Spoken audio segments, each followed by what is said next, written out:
Hi everyone, thank you for such a vivid conversation in our very first discussion board, and I just want to recap just an overview of our discussion for the first discussion board, and we're going to just take a step back and look at, we are going to be building on this particular module as we move forward, so keep that in mind. This is the foundation as we're building your epidemiological background, so to speak, and you've already identified how important it is for understanding epidemiology in each and everyday practice. And epidemiology is indeed, and that was some aha moments, is deeply embedded within practice no matter where one practices. And each of you were very skilled in connecting your particular practice with some of the concepts.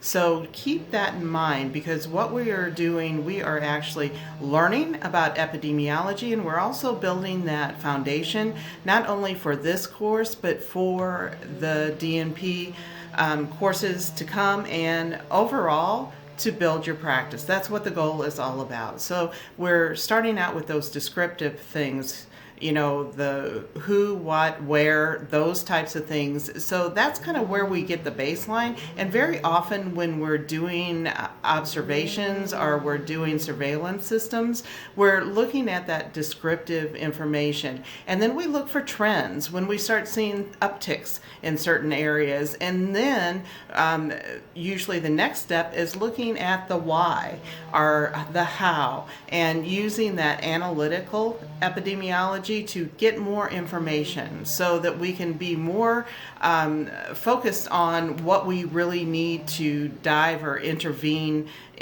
involving. And then we're going into efficacy and effectiveness, and again, this is a nuance, and very often those words, and I think many of you identified that, are used interchangeably, and they are very different.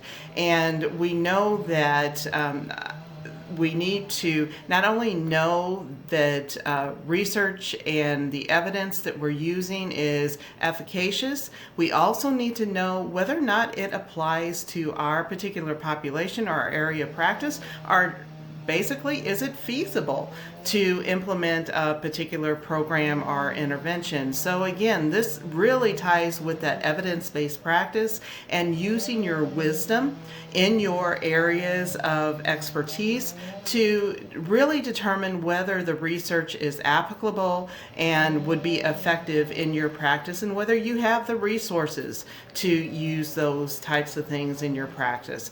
And of course, the epidemic, pandemic, and endemic, we had that discussion, and very honestly, because of the COVID crisis, this is something that has become more secondhand nature to us than it typically is in this course when we get started. So you have a great base of knowledge to build upon just because of your lived experience, and many of you have identified that this will indeed be valuable as you are in the midst of our current pandemic as well.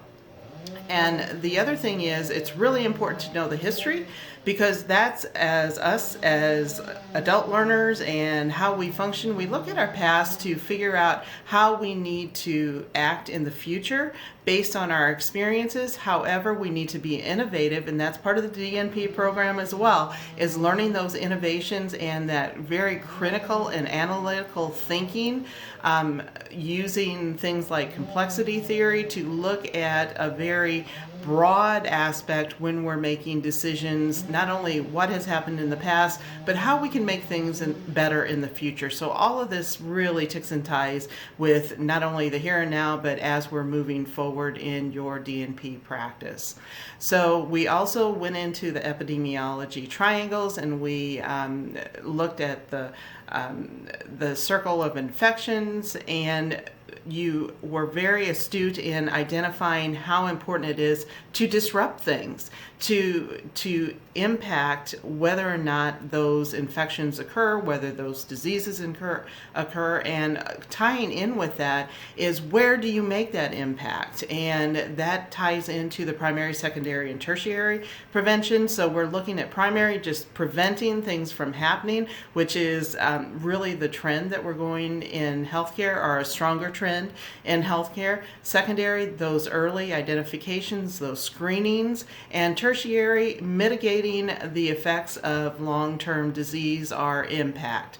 So, there are different ways to elevate the level of health, depending where one is in the whole health trajectory, as far as whether we can totally prevent disease, whether we can identify it early and treat, or if we need to look at those types of aspects in tertiary prevention, and very often acute care is involved with that as well.